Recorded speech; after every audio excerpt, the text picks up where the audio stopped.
Olá, seja muito bem-vindo ao Panorama, um programa da TV Assembleia de Minas Gerais. As corridas de rua ganharam inúmeros adeptos no Brasil nos últimos anos. Busca pela saúde física e mental, influência das redes sociais e uma nova forma de conhecer pessoas e fazer amigos são algumas das razões do aumento do número de corredores por todo o país. Hoje, calcula-se que 13 milhões de brasileiros praticam a corrida regularmente. E pelo segundo ano consecutivo, a Assembleia de Minas promove a sua própria corrida. No dia 21 de setembro, 1.000 atletas percorrem as ruas próximas ao Legislativo Mineiro, buscando mais do que medalhas e troféus, mas momentos de superação, disciplina e congraçamento. Os benefícios da corrida são o tema do Panorama que começa agora.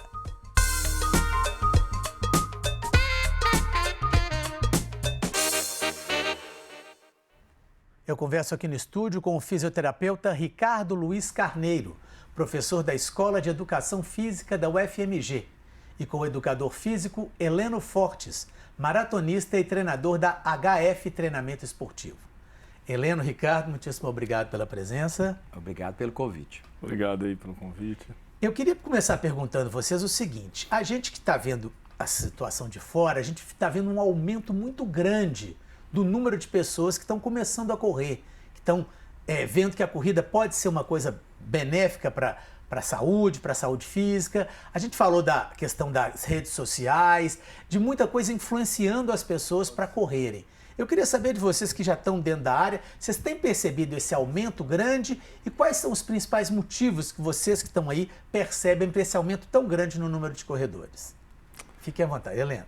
Eu vejo esse movimento nos últimos anos, principalmente pós-pandemia, né, na época do pós-pandemia, pela facilidade que é correr, né? A corrida te dá essa liberdade, você corre a hora que você quiser, aonde você estiver, você não precisa de muita coisa. Então, se você for jogar peteca, você precisa do parceiro, tênis, você precisa do parceiro, futebol, você precisa de um time. A natação você precisa da academia para ir, a academia está aberta, o horário. E a corrida você pode correr 4 da manhã, 5 da manhã, meio-dia, 2 da tarde, à noite na esteira, na praia, onde que você estiver, em volta do quarteirão. Então, primeiro eu acho que é pela praticidade que é de correr, a facilidade, essa liberdade que te dá. Né? E, obviamente, tudo que tem em volta da corrida, o social que ela começou a entregar também, você correr também com parceiros, né? E lembrar da diferença de correr e treinar a corrida. Né? Por quê? Qual que é essa diferença? Eu vejo a corrida, quando você treina a corrida, você segue um programa de treinamento. Isso vai criar de uma forma mais sólida a sua rotina. Você vai ter que ter mais rotina. Ele não te deixa tão solto igual simplesmente correr. Quando você só corre, você não tem um plano a ser seguido, você não tem meta. Você vai lá, corre, se você correr às vezes 20 minutos, 30 minutos, tá ótimo aquilo ali, você não tem uma distância, um tempo ou uma velocidade a ser seguida. No treinamento, não. No treinamento, você tem todas essas variáveis que são controladas para você melhorar o seu desempenho, independente desse desempenho ser competitivo ou um desempenho orgânico. Né? Perfeito. Como é que você vê esse aumento, Ricardo, e essa questão também de como correr saudavelmente, né? Não correr risco de lesão, não correr risco de se machucar? Eu acho que uma das grandes vantagens da corrida também, que motivou as pessoas a correrem mais, é essa questão mesmo da saúde, né? Hoje nós sabemos que as pessoas mais jovens se preocupam muito com a saúde, com o condicionamento físico. Então a corrida é uma maneira de você melhorar a sua composição corporal, de você emagrecer, além do benefício que existe da corrida, do benefício da endorfina, do bem-estar que a corrida produz, né? E para isso a gente tem realmente que tomar alguns cuidados específicos para que você possa correr com um risco menor de se machucar. À medida que o indivíduo corre e ele não tem uma rotina, não tem uma planilha de treinamento, isso pode trazer algum benefício, mas à medida que ele começa a correr mais, com mais intensidade, com mais necessidade de volume e intensidade, que nós chamamos, né? O volume é o quanto que a pessoa corre na semana, por exemplo, ou no dia, e a intensidade é a velocidade com que ela corre. Então, à medida que você tem um aumento do treinamento, das necessidades de uma performance melhor, você vai ter, consequentemente, um estresse corporal maior. Além dos benefícios, isso vai gerar benefícios cardiovasculares, no controle do colesterol, na melhoria da frequência cardíaca e além dos problemas e das soluções psicológicas que existem, né? Eu não conheço nenhum corredor, nenhum maratonista que é deprimido. Então a gente sabe hoje, né, que exatamente o exercício físico ele é um grande impedimento para que a pessoa tenha algum tipo de depressão, alguma doença psíquica, ansiedade, depressão. Então eu acho que também essa corrida, a sociedade nossa, ela tem muito essa tendência hoje em dia à depressão, à ansiedade, as pessoas jovens principalmente. E a atividade física, além do benefício cardiovascular, do benefício articular que produz também essa compensação fisiológica que vai potencializar a questão psicológica, melhorando a ansiedade, melhorando a depressão. Então a corrida ela é fantástica nesses aspectos, tanto cardiovasculares quanto psicológicos e quanto também articulares, que se você consegue acertar adequadamente a intensidade, o volume, você vai ter muitos benefícios também, até mesmo de fortalecimento, de ganho de massa magra ou diminuição de massa gorda, né? Que é também um grande objetivo das pessoas. Além do Ozempic, que hoje em dia, né, Mounjaro, Ozempic, que é uma coisa artificial, uma coisa que tem benefício, mas que tem efeitos colaterais como todo remédio, a atividade física ela é de graça, não custa 2, 3, 4 mil reais como uma ampolinha de Mounjaro e traz todos esses benefícios, além do psicológico, o emagrecimento. Perfeito. Bom, uma marca de tênis esportivo, ela fez uma pesquisa ampla sobre a cultura da corrida no Brasil. Entrevistou 2.000 atletas amadores e chegou a algumas conclusões interessantes. É o que a gente vai ver ao longo desse programa. Olha só algumas delas. Segundo o levantamento, 13 milhões de pessoas praticam corrida no Brasil. Ela já é o 4º esporte mais praticado, atrás da caminhada, musculação e futebol. 60% dos entrevistados começaram a correr buscando melhorar a saúde física e 47% queriam melhorar a saúde mental. A rua é o lugar preferido de 61% dos corredores, seguido dos parques e das academias. E 47% se inspiraram em amigos ou familiares que já corriam quando iniciaram no esporte. Helena, para quem está começando, tem alguma indicação, por exemplo, de iniciar na rua, iniciar na esteira, horário, frequência de treino? O que você diria para alguém que fala assim, não, eu acho que eu gostaria de começar a correr, o que deve ser os primeiros passos? O primeiro passo é começar, né? Independente de ser na rua ou na esteira, é tentar traçar uma rotina que ela vá conseguir cumprir. Né? A gente sempre brinca, fala assim, bom, eu vou ter aquele compromisso, comprometimento comigo mesmo que eu consigo ir 2 vezes, 3 vezes, e aquilo tem que lembrar que é o seu momento. Né? Porque muitas vezes o que eu vejo são criações de metas não atingíveis, então isso leva a frustrações da pessoa não dar conta. Então a primeira coisa ela fazer, se vai ser numa esteira ou vai ser na rua, em volta do quarteirão, onde que for, ela tem que começar. Eu vejo o primeiro ponto esse. E aí continuar e não desistir, vamos dizer assim, né? Pensar que isso leva tempo, né? Para poder realmente começar a sentir esses benefícios, não vai ser de um dia para o outro. Pelo contrário, no primeiro momento, aquela pessoa que está inativa, ela vai sentir desconforto, vai ter muito desconforto no início, mas que aos poucos aquilo vai gerar uma série de benefícios, como o Ricardo falou, né? Os benefícios todos em volta daquilo, né? Endorfina, a questão de socialização, a parte aí, melhora do sono, do estado de humor, a sua autoestima, isso tudo vem, aquele pacotão na esteira junto. Né? Quando que se começa a sentir isso? Ele falou de um desconforto inicial aí, o que a pessoa pode se preocupar ou não? Como é que funciona? Isso vai depender muito da maneira que a pessoa inicia o treinamento, né? Ou não o treinamento, como a Helena falou. O treinamento é uma coisa sistematizada, mas não é necessário você treinar sistematicamente. Você pode começar a correr, pegar um tênis, colocar um short. Qual que é o processo mais interessante? É a pessoa ir se adaptando à atividade. Então, de repente, no início, ela começar fazendo uma caminhada, intercalar a caminhada com a leve corrida, num ritmo bem suave, realmente. O problema, muitas vezes, é que a pessoa não tem essa orientação e ela acaba exacerbando um pouco a capacidade dela física. Daí, muitas vezes, vem associado a esse excesso lesões, né, que são também comuns de acontecer, principalmente no iniciante. É interessante, o iniciante ele tem muito mais lesões do que um atleta como o Heleno, por exemplo, que é um atleta que já fez várias maratonas. O treinamento de alta intensidade, ele protege o corpo contra as lesões, né? Mas esse início ele tem que ser uma coisa progressiva, em que o indivíduo vai lentamente organizando o seu corpo em relação à frequência cardíaca, em relação às articulações.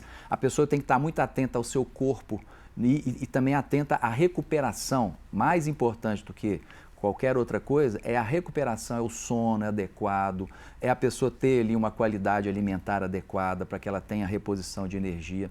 Ela tem que ir progredindo gradativamente e pode iniciar com a caminhada, fazendo um trabalho de intercalação entre a corrida e a caminhada. É uma boa ideia, né, Helena? Helena sim. É uma mudança comportamental em todos os sentidos. É criar a rotina da atividade, melhora da sua dieta, o horário do sono. Então, os 3 pilares ali é a atividade física, a alimentação e o sono. O sono, igual o Ricardo falou na questão da recuperação.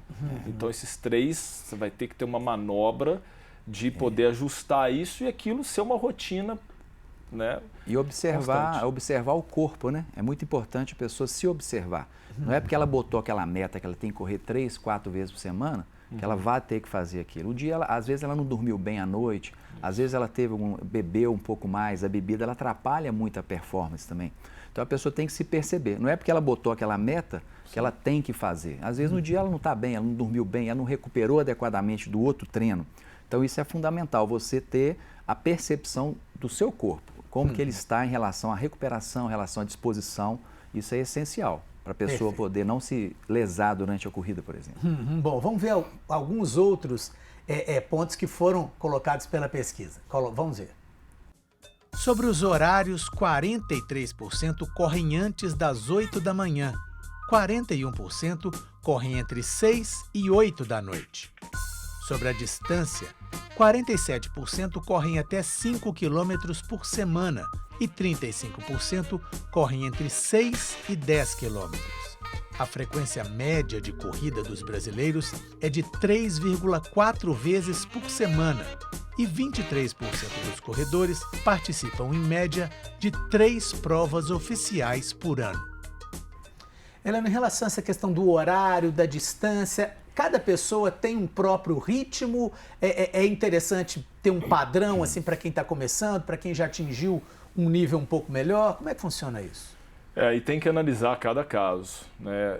Aí que entra, no caso, o dedo aí do educador físico, de um treinador, para poder ver como que está o estado físico atual da pessoa, o que ela tem disponibilidade de tempo, como que ela vai absorver essa carga de treinamento, né?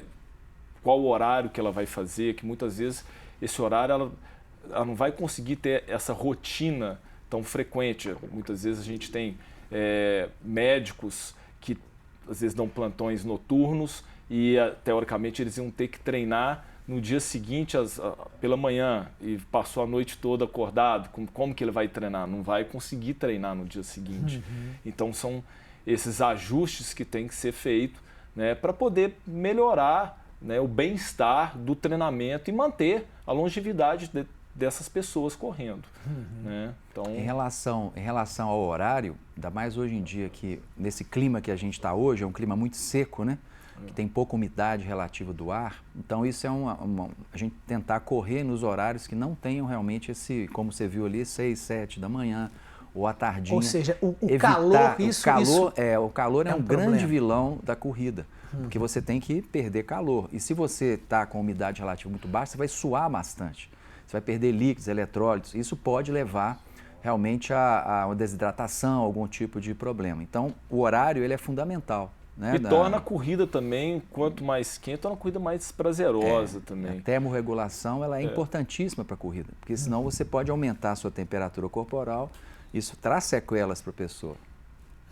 E tem um outro fator também que a gente tem que levar em consideração nas capitais hoje, as pessoas treinando mais cedo, que é o deslocamento, né, Ricardo? É o trânsito. Então hoje eu lembro que 15 anos atrás as pessoas não treinavam. Tinham poucas pessoas treinando, tinha menos pessoas correndo, mas tinham poucas pessoas treinando 5, 6 horas. Hoje as pessoas treinam cedo também para poder evitar o trânsito. Então tem esse problema nas capitais hoje, que é o deslocamento. Perfeito. Bom, a pesquisa buscou identificar também as razões pelas quais as pessoas incorporaram a corrida no seu dia a dia e encontrou 4 motivações principais. Olha que interessante. O primeiro é o prazer. 42% dos corredores afirmam que se sentem mais alegres depois de correr. O segundo é a dor. 66% dos corredores concordam que o principal objetivo da corrida é superar os limites do corpo, o que às vezes dói. Depois vem a redescoberta. 80% consideram a corrida uma forma de redescobrir o próprio corpo. E por último, a busca da identidade. 50% dos corredores concordam que fazer amigos e conhecer pessoas novas é a melhor parte da corrida. Isso é uma coisa interessante, né? Olha, eu achei muito legal essas 4 características que foram colocadas aí. Eu queria que vocês falassem um pouco. Por exemplo, essa questão da dor, né? A dor é muito interessante, porque um dos maiores tratamentos, um dos maiores problemas que a gente tem hoje em dia são dores crônicas, devido ao sedentarismo, à falta de atividade física, coluna, joelho, ombro, dores tensionais decorrentes da vida que a gente leva mesmo. E o melhor tratamento para dores crônicas é atividade física. Então, muitas vezes, o benefício que você vai ter com a atividade de corrida vai aliviar a sua dor, né? Aquela dor crônica. Ao mesmo tempo, a gente tem que tomar cuidado porque a dor, ela é um parâmetro que a gente tem que tomar muito cuidado, porque a dor ela tem que ser uma dorzinha leve, uma dorzinha que se a gente olhar em torno de 0 a 10, 10 é a dor mais forte que você tem. 2, 3 de dor depois de um treino é normal e no outro dia essa dor desaparece. Se você tem uma dor que se permanece com intensidade alta durante a corrida, não é bom você forçar. A dor ela é um parâmetro de alerta sobre algum tipo de lesão ou de alguma sobrecarga. Então é importante que você corra, mas que você fique atento ao seu corpo. Uma dorzinha de 2, 3, de 10 é tolerável, é a adaptação do corpo. Agora aquela dor que não passa no dia seguinte, que continua intensa, que tende a aumentar ou que não some depois do repouso, aí você já tem que procurar alguma ajuda, ver, porque isso pode se agravar e até mesmo impedir que você consiga praticar a sua corrida. Heleno. Achei interessante, é muito claro isso hoje em dia, a questão da identidade, né? As pessoas estão também muito na corrida por questão de pertencimento, então elas pertencerem àquele grupo, então você tem as pessoas começam a criar os seus grupos ali para treinarem juntas, ou então para viajar, vamos fazer uma corrida no Rio de Janeiro, então usa também a viagem, o turismo, mas também poder ir lá correr, corridas fora do país, corridas até aqui mesmo, na própria, na cidade aqui em Belo Horizonte, passa a ser uma mudança até da balada, né? Vamos ver, a balada antes noturna, que diminuiu bastante, você vê os jovens hoje, estão acordando mais cedo, não tem aquela mais, o jovem de 20 anos, você tem poucas pessoas indo para balada igual comparados com 20, 30 anos atrás. Então estão indo para balada diurna. O que é a balada diurna?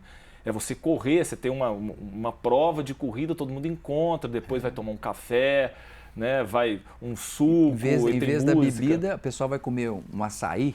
Né? Hoje em dia, né, aquela substituição da cerveja, muitas vezes a geração saúde, essa geração mais nova, né, realmente ela tem essa ideia da saúde, né? Graças a Deus, é uma conscientização muito importante das pessoas.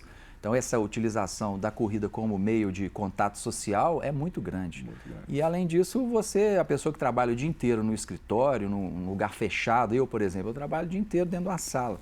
Então você tem aquela amplitude visual, você está correndo na Lagoa da Pampulha, é uma maravilha, uma delícia, né?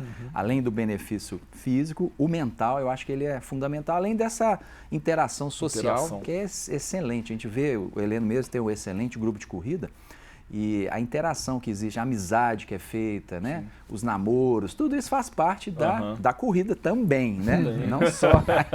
Tem muitos interesses ali por trás, né? Pois é. Por causa disso e por muitos outros motivos, a Assembleia, pelo 2º ano consecutivo, está promovendo uma corrida de rua que é aberta aqui ao público em geral. Ao todo são 1.000 participantes que vão correr próximo aqui às ruas do Legislativo. E aqui na Assembleia tem atletas que já praticam a corrida há muito tempo e levam o esporte muito a sério. Eu conversei com uma delas, olha só. Quem vê a Patrícia envolvida com a transcrição dos pronunciamentos dos deputados não imagina que antes do trabalho ela já correu por cerca de 1h30. Esportista desde a infância, Patrícia resolveu começar a correr há 13 anos. Primeiro encarou e venceu as corridas mais curtas, até chegar às medalhas nas trilhas e maratonas. Foram 14 no total, entre elas as 6 mais famosas do mundo. Para quem quer começar no esporte, ela tem algumas dicas. Ter força de vontade é o primeiro passo, né? Porque não tem coisa pior do que você fazer uma atividade física não gostando, não tendo prazer. Você tem que ter prazer. Você pode ter uma corrida só de lazer, mas é muito ruim quando você vê pessoas começando sem uma orientação, sem uma avaliação prévia e abandonando. Porque sentiu dor no joelho, ou sentiu dor no quadril, ou não tinha, né, preparo físico suficiente. E para ter preparo é preciso treinamento. E se depender de Patrícia, a coleção de medalhas ainda vai aumentar. A próxima maratona deve ser na cidade do Cabo, na África do Sul. Conciliar trabalho, treinos e viagens e manter a boa saúde são as motivações que levam Patrícia a encarar as ruas ou as trilhas com a mesma disposição. A corrida me ensinou muito, porque principalmente a disciplina, o autocuidado, a determinação. Então, isso me faz uma pessoa mais forte, mais centrada e com objetivos. Eu acho que a gente tem que ter sonhos e a gente também tem que fazer por onde. Então, a corrida representa isso para mim, sabe? Assim, é o meu aprendizado constante, ela me ensina diariamente a saber lidar com os desafios, a saber lidar com os problemas, com as dores e, ao mesmo tempo, fazer do sucesso, né, um incentivo para sempre estar buscando ser melhor, né, como pessoa e também como ser humano. Bom, a gente está caminhando para o finalzinho. Eu queria que vocês deixassem um recado final, não só para a Patrícia, nossa atleta aqui da Assembleia, como para as pessoas que, né, já correm, têm vontade de correr. O que vocês diriam aí para finalizar o nosso programa? Eu diria que a corrida é sensacional, é uma prática corporal fácil, ela é democrática e faz bem. Então, para quem ainda não teve oportunidade, que é tentar começar, né? Sair do sofá e começa mesmo no seu ritmo, respeitando o seu corpo e aos poucos você vai subindo de prateleira em prateleira. Ricardo. E à medida que você queira realmente performance, eu acho importante você ter orientação de uma assessoria, né? Você conhecer mais o seu corpo, você fazer um treinamento de fortalecimento muscular, você ter ali orientação nutricional. São várias coisas que são importantes, até mesmo uma avaliação cardiológica, à medida que você comece a exacerbar nas cargas, que você queira virar realmente um maratonista ou um corredor. Mas no nível mais básico é pegar o short e curtir os benefícios que a corrida dá e com isso ter todas essas vantagens, esses prazeres que a gente viu aí da corrida. Acho que é uma palavra muito interessante que sempre está em voga, é o prazer, né? Isso. É muito prazeroso correr, é bastante gratificante e gera realmente muitos benefícios químicos para o corpo e também essa interação social. Perfeito. Então, acho que isso aí é o que a gente precisa hoje em dia, né? Ricardo, muito obrigado. Heleno, muito obrigado. E nosso panorama terminou aqui. Nós conversamos hoje sobre os benefícios da corrida para a nossa saúde, tanto física quanto mental. Se você quiser rever essa entrevista, basta ir ao portal da Assembleia ou ao YouTube. E os principais trechos estão em nosso podcast. Muito obrigado pela sua audiência e até o nosso próximo programa.